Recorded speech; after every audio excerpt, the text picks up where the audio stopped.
रोज का वचन। रोज के वचन में आपका स्वागत है। दिन 57। निर्गमन अध्याय 39। फिर उन्होंने नीले, बैंजनी और लाल रंग के काढ़े हुए कपड़े पवित्र स्थान की सेवकाई के लिए और हारून के लिए भी पवित्र वस्त्र बनाए, जिस प्रकार यहोवा ने मूसा को आज्ञा दी थी। और उसने एपोद को सोने और नीले, बैंजनी और लाल रंग के कपड़े का और सूक्ष्म बटी हुई सनी के कपड़े का बनाया। और उन्होंने सोना पीट पीट कर उसके पत्थर बनाए। फिर पत्थरों को काट काट कर तार बनाए और तारों को नीले, बैंजनी और लाल रंग के कपड़े में और सूक्ष्म सनी के कपड़े में कटाई की बनावट से मिला दिया। एपोद के जुड़ने को उन्होंने उसके कंधों पर से बंधन बनाए। वह तो अपने दोनों सिरों से जोड़ा गया। और उसके कसने के लिए जो काढ़ा हुआ पटुका उस पर बना, वह उसके साथ बिना जोड़ का और उसी की बनावट के अनुसार, अर्थात सोने और नीले, बैंजनी और लाल रंग के कपड़े का और सूक्ष्म बटी हुई सनी के कपड़े का बना, जिस प्रकार यहोवा ने मूसा को आज्ञा दी थी। और उन्होंने सुलेमानी मणि काटकर उनमें इस्राएल के पुत्रों के नाम जैसा छापा खोदा जाता है, वैसे ही खोदे और सोने के खानों में जड़ दिया।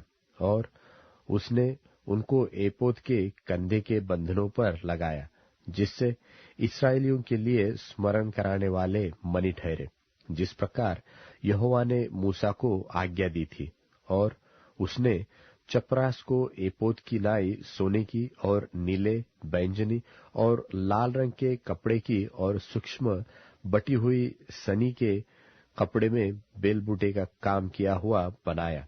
चपरास तो चौकोर बनी और उन्होंने उसको दोहरा बनाया, और वह दोहरा होकर एक बित्ता लंबा और एक बित्ता चौड़ा बना।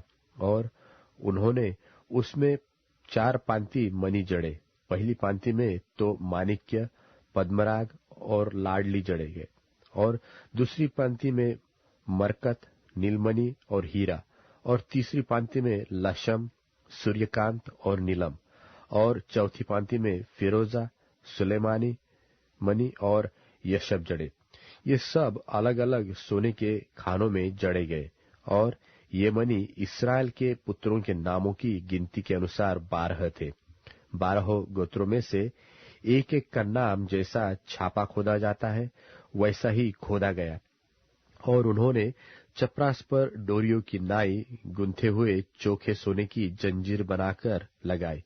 फिर उन्होंने सोने के 2 खाने और सोने की 2 कड़ियां बनाकर दोनों कड़ियों को चपरास के दोनों सिरों पर लगाया। तब उन्होंने सोने की दोनों गुंथी हुई जंजीरों को चपरास के सिरों पर की दोनों कड़ियों में लगाया, और गुंथी हुई दोनों जंजीरों के दोनों बाकी सिरों को उन्होंने दोनों खानों में जड़ के एपोद के सामने दोनों कंधों के बंधनों पर लगाया। और उन्होंने सोने की और 2 कड़ियां बनाकर चपरास के दोनों सिरों पर उसकी उस कोर पर जो एपोद की भीतरी भाग में थी लगाई। और उन्होंने सोने की 2 और कड़ियां भी बनाकर एपोद के दोनों कंधों के बंधनों पर नीचे से उसके सामने और जोड़ के पास एपोद के काढ़े हुए पटुके के ऊपर लगाई।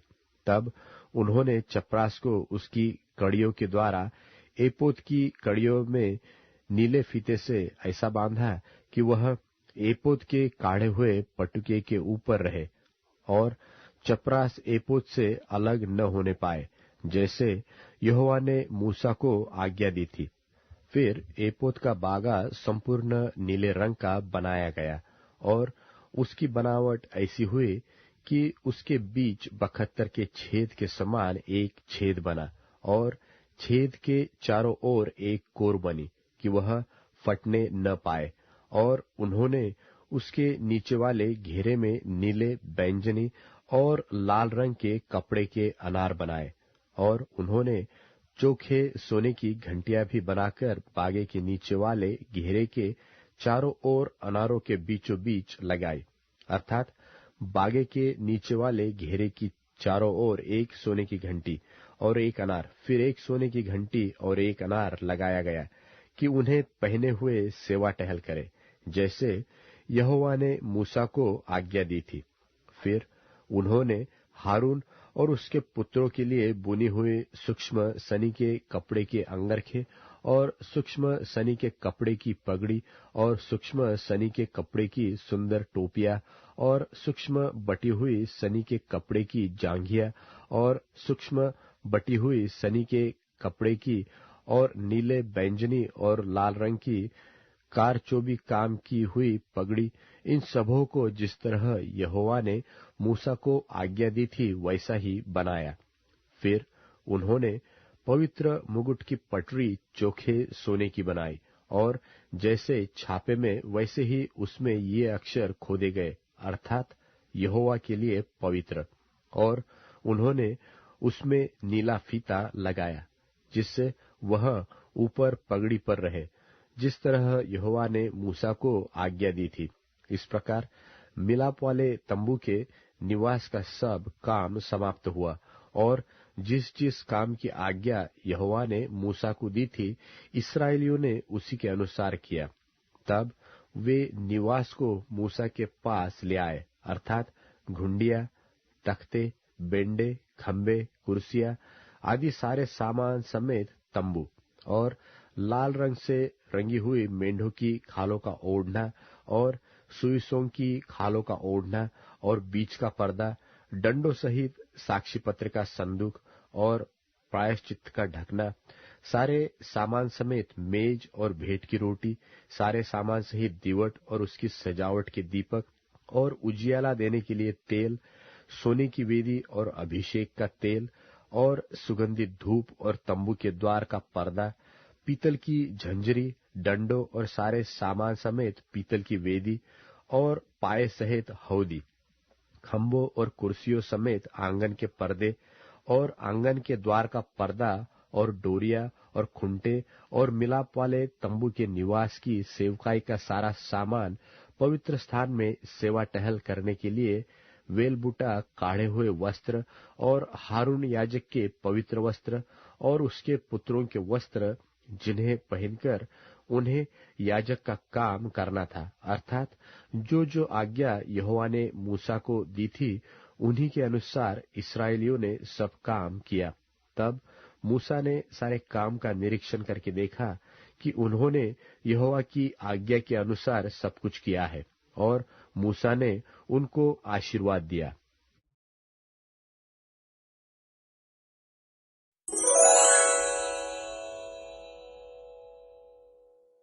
निर्गमन अध्याय 40।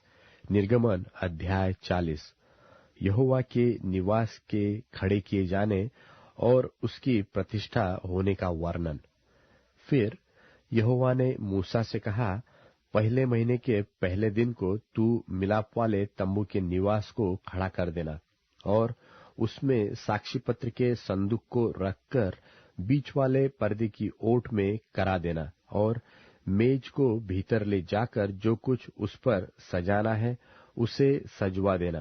तब दीवट को भीतर ले जाकर उसके दीपकों को जला देना और साक्षी पत्र के संदूक के सामने सोने की वेदी को जो धूप के लिए है उसे रखना और निवास के द्वार के पर्दे को लगा देना और मिलाप वाले तंबू के निवास के द्वार के सामने होम वेदी को रखना और मिलाप वाले तंबू और वेदी के बीच हौदी को रख के उसमें जल भरना और चारों ओर के आंगन की कनात को खड़ा करना और उस आंगन के द्वार पर पर्दे को लटका देना और अभिषेक का तेल लेकर निवास को और जो कुछ उसमें होगा सब कुछ का अभिषेक करना और सारे सामान समेत उसको पवित्र करना, तब वह पवित्र ठहरेगा। और सब सामान समेत होम वेदी का अभिषेक करके उसको पवित्र करना, तब वह परम पवित्र ठहरेगी।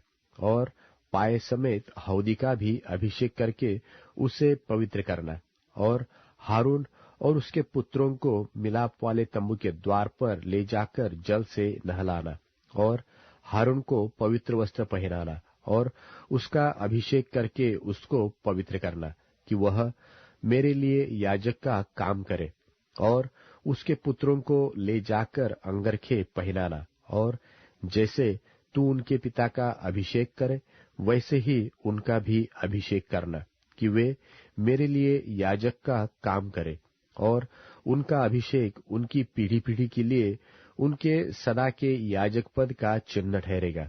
और मूसा ने जो जो आज्ञा यहोवा ने उसको दी थी उसी के अनुसार किया, और दूसरे बरस के पहले महीने के पहले दिन को निवास खड़ा किया गया, और मूसा ने निवास को खड़ा करवाया और उसकी कुर्सियां धर उसके तख्ते लगा के उनमें बेंडे डाले और उसके खंभों को खड़ा किया, और उसने निवास के ऊपर तंबू को फैलाया और तंबू के ऊपर उसने ओढ़ने को लगाया, जिस प्रकार यहोवा ने मूसा को आज्ञा दी थी।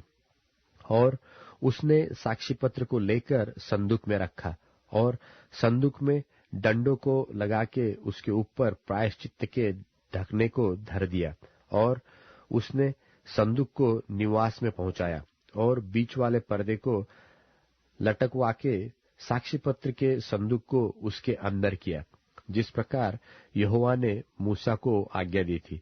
और उसने मिलाप वाले तंबू में निवास की उत्तम अलंग पर बीच के पर्दे से बाहर मेज को लगवाया, और उस पर उसने यहोवा के सन्मुख रोटी सजा कर रखी, जिस प्रकार यहोवा ने मूसा को आज्ञा दी थी। और उसने मिलाप वाले तंबू में मेज के सामने निवास की दक्षिण अलंग पर दीवट को रखा, और उसने दीपकों को यहोवा के सन्मुख जला दिया, जिस प्रकार यहोवा ने मूसा को आज्ञा दी थी। और उसने मिलाप वाले तंबू में बीच के पर्दे के सामने सोने की वेदी को रखा, और उसने उस पर सुगंधित धूप जलाया, जिस प्रकार यहोवा ने मूसा को आज्ञा दी थी। और उसने निवास के द्वार पर पर्दे को लगाया और मिलाप वाले तंबू के निवास के द्वार पर होमवेदी को रखकर उस पर होम बलि और अन्न बलि को चढ़ाया, जिस प्रकार यहोवा ने मूसा को आज्ञा दी थी। और उसने मिलाप वाले तंबू और वेदी के बीच हवदी को रखकर उसमें धोने के लिए जल डाला, और मूसा और हारून और उसके पुत्रों ने उसमें अपने अपने हाथ पांव धोए। और जब जब वे मिलाप वाले तंबू में व वेदी के पास जाते थे तब तब वे हाथ पांव धोते थे, जिस प्रकार यहोवा ने मूसा को आज्ञा दी थी। और उसने निवास की चारों ओर और की वेदी के आसपास आंगन की कनात को खड़ा करवाया और आंगन के द्वार के पर्दे को लटका दिया। इस प्रकार मूसा ने सब काम को पूरा कर समाप्त किया। तब बादल मिलाप वाले तंबू पर छा गया और यहोवा का तेज निवास स्थान में भर गया, और बादल जो मिलाप वाले तंबू पर ठहर गया और यहोवा का तेज जो निवास स्थान में भर गया, इस कारण मूसा उसमें प्रवेश न कर सका।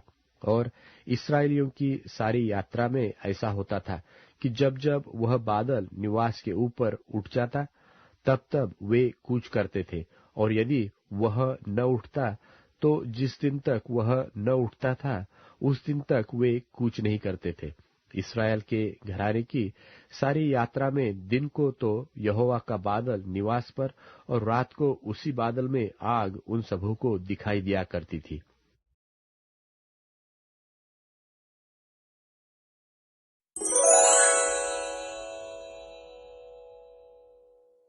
छह दिन के बाद यीशु पतरस, याकूब और यूहन्ना को एक ऊंचे पहाड़ पर ले गए। वहां उनके देखते देखते उनका रूप बदल गया।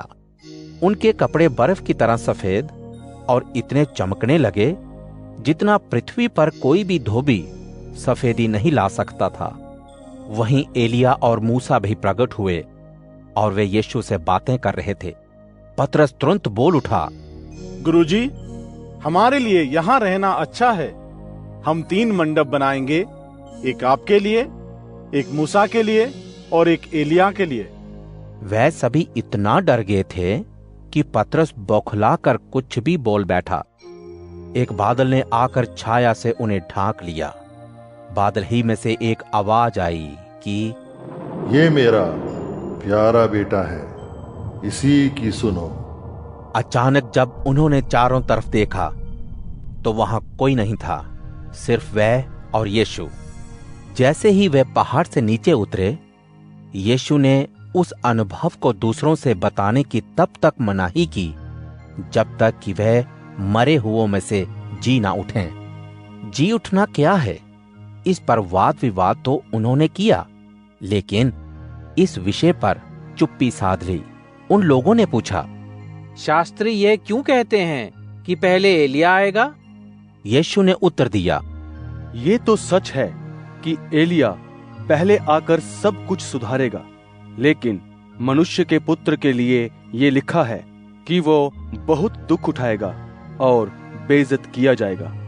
लेकिन मैं तुम्हें बताता हूं कि एलिया आ चुका है और उन्होंने उसके साथ वो सब किया जैसा उन्होंने चाहा और जैसा उसके बारे में लिखा भी है।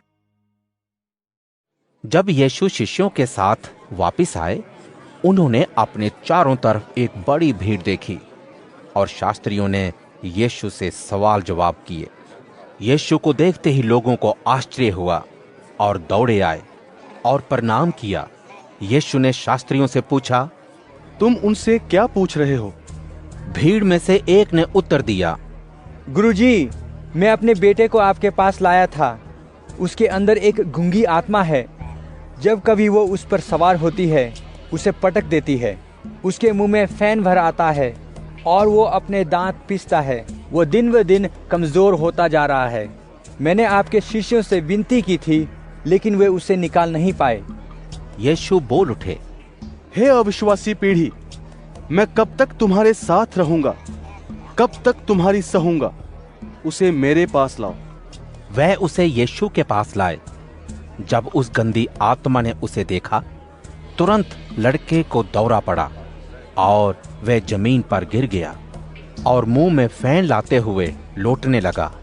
यीशु ने उसके पिता से पूछा, इसकी हालत ऐसी कब से है? वह बोला, बचपन से। अक्सर इसने उसे पानी तथा आग में धकेलकर मार डालने की कोशिश की है। यदि आप कुछ कर सकते हैं तो हम पर दया कीजिए। यीशु ने उससे कहा, यदि मैं कर सकता हूँ, ये क्या बात है? अगर तुम विश्वास करो तो सब कुछ हो सकता है। तुरंत बच्चे के पिता ने उत्तर दिया, प्रभु, मुझे भरोसा है, मेरे शक को दूर करें। जब यीशु ने देखा कि लोग दौड़े चले आ रहे हैं, तब गंदी आत्मा को डांटते हुए कहा, हे गूंगी और बहरी आत्मा, मैं तुझे आज्ञा देता हूँ, निकल आ और फिर कभी प्रवेश न करना।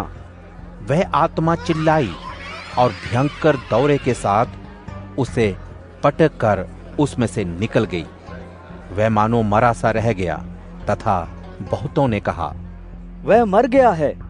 लेकिन यीशु ने उसे अपने हाथ से पकड़कर उसके पैरों पर उसे खड़ा किया तो वह खड़ा हो गया। घर आने पर शिष्यों ने अकेले में उनसे पूछा, हम उसे क्यों नहीं निकाल सके? यीशु ने कहा, इस तरह की आत्मा बिना प्रार्थना और उपवास बाहर नहीं निकलती है।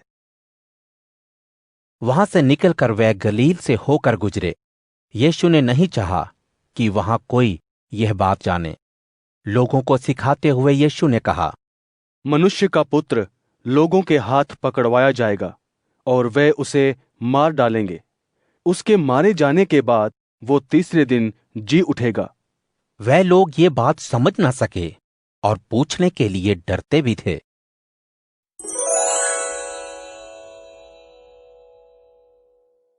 अध्याय 26 निर्दोषता की परख। हे प्रभु, मुझे निर्दोष सिद्ध कर, क्योंकि मेरा आचरण निर्दोष रहा है। प्रभु, तुझ पर मैंने भरोसा किया और मैं अटल रहा। मुझे परख और मेरी जांच कर, मेरे हृदय और मन को शुद्ध कर। तेरी करुणा मेरी आंखों के सामने है, मैं तेरी सच्चाई पर चलता हूं। मैं न मिथ्यावादियों के साथ बैठता हूं और न कपटियों की संगति करता हूं। मैं कुकर्मियों की संगति से घृणा करता हूं। मैं दुर्जनों के साथ नहीं बैठूंगा। मैं निर्दोषता के जल में हाथ धोकर प्रभु तेरी वेदी की परिक्रमा करता हूं। मैं उच्च स्वर में धन्यवाद का गीत गाकर तेरे अद्भुत कार्यों की घोषणा करता हूं। प्रभु, मैं प्रेम करता हूं उस भवन से जो तेरा धाम है, उस स्थान से जो तेरी महिमा का निवास स्थान है। मेरे प्राण को पापियों के साथ सम्मिलित न कर और न मेरे जीवन को रक्त पिपासुओं के साथ, जिनके हाथों में छल प्रपंच है, जिनके दाहिने हाथ घूस से भरे हैं, पर मेरा आचरण निर्दोष है। प्रभु, मेरा उद्धार कर, मुझ पर कृपा कर। मेरे पैर समतल भूमि पर स्थित हैं। मैं भक्तों की महासभा में प्रभु को धन्य कहूंगा।